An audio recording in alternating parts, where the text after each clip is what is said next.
Surely you know you alone cannot undo my story. Righteous one, I'll be waiting for you at the end of the story.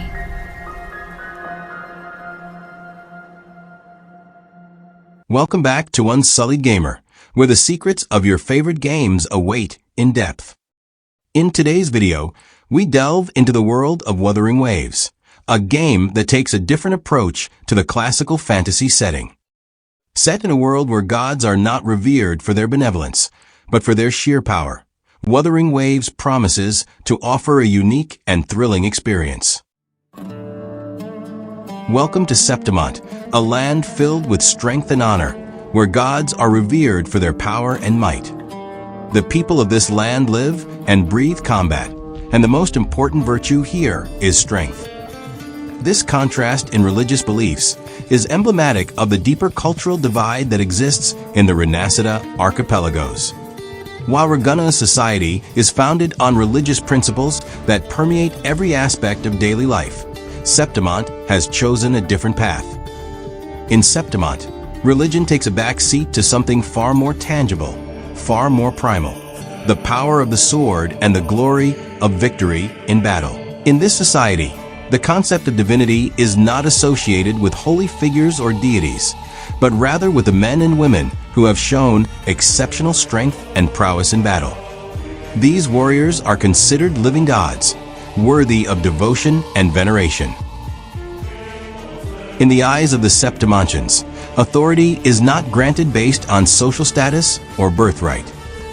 Instead, it is earned through battle and martial prowess. The people of Septimont are fiercely loyal to those who have demonstrated their strength and leadership abilities on the battlefield. They will follow a strong leader to the ends of the earth, even unto death. The story of Septimont begins in the distant past, when a people faced with disaster and devastation were forced to flee their homeland. With few resources and no allies, they set sail on a perilous journey, braving the treacherous seas in search of a new home. They were not seeking conquest or domination. They were merely trying to survive. Upon reaching the shores of Septimont, the weary travelers thought they had finally found peace and solace from the turmoil they had fled. However, destiny had other plans in store for them. Their hopes of tranquility were quickly dashed as they encountered unexpected challenges and obstacles upon their arrival. The land of Septimont turned out to be anything but peaceful. Natural disasters plagued the region, with earthquakes shaking the coastlines and wildfires raging through the forests. But perhaps most terrifying of all were the Tayset discords, monstrous creatures that seemed to defy the laws of reality itself. The Septimontians' history is not just defined by the place they fled to, but also by the trials and tribulations they endured in order to survive. In many ways, their experiences are reminiscent of the voyages of the Polynesian settlers who sought out new lands for a better life, or the Israelites who journeyed towards the Promised Land. Their history is one marked by resilience and determination in the face of adversity. Amidst the chaos and devastation, a legend emerged. A story of triumph and resilience that would forever shape the destiny of Septimont and its people. Arsinosa, the Lioness of Glory, was much more than just a deity. She was a force to be reckoned with, a symbol of strength and power that inspired awe and respect in all who heard her name. Her legend would go on to shape the very fabric of Septimont's society, leaving an indelible mark on its culture and identity. To catch the attention of the Lioness of Glory, Arsinosa, was to be recognized and acknowledged. And to earn her favor, to be granted her blessing, was the ultimate honor a Septimontian could ever hope to receive. It was a mark of distinction, a badge of honor that separated the worthy and unworthy, the strong and the weak. In the land of Septimont, strength is not just prized and respected, it is the cornerstone of their society. The arena is their place of worship, a sacred space where warriors test their might and prove their valor.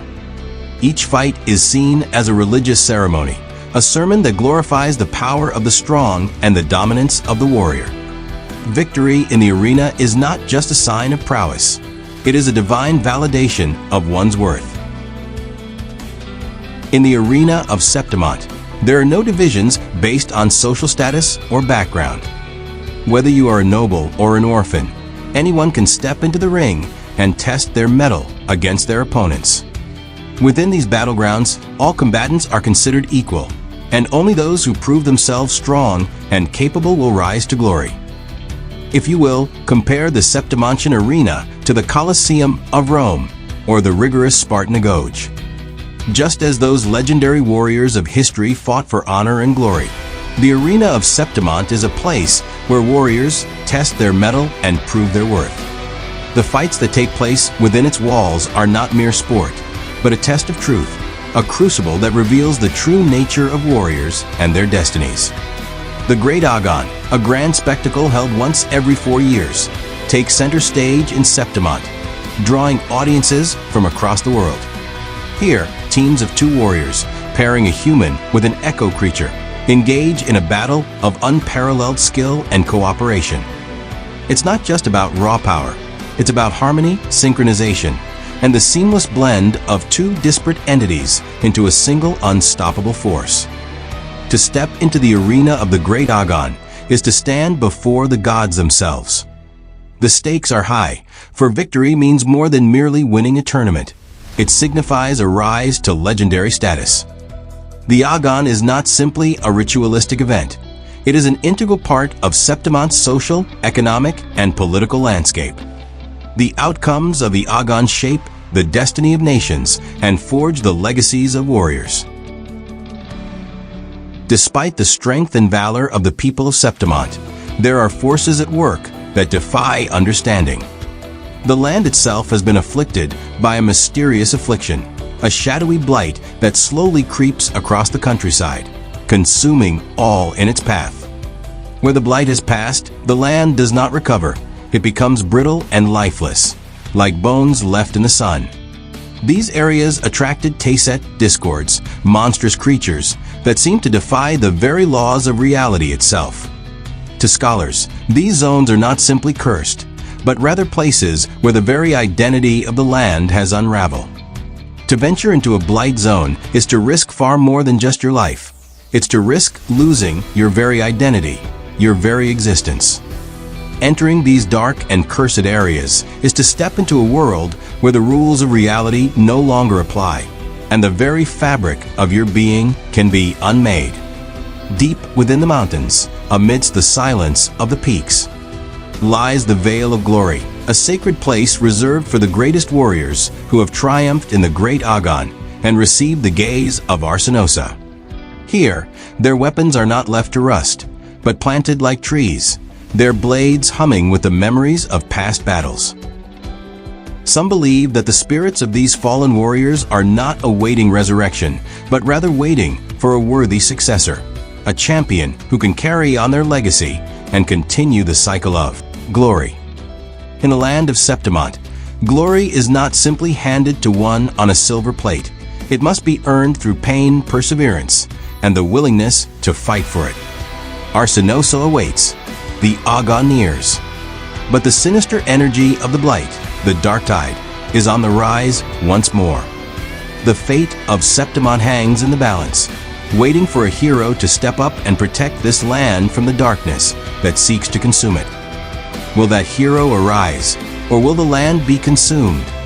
This is your one and only Unsullied Gamer, your source for the deep lore and hidden myths of Wuthering Waves. Don't forget to like and subscribe for more. So the question is, could you survive the Agon? I hope you've enjoyed this journey through the lore of Wuthering Waves. Be sure to check out my other videos and keep an eye out for more updates as the game world continues to expand. Thanks for watching.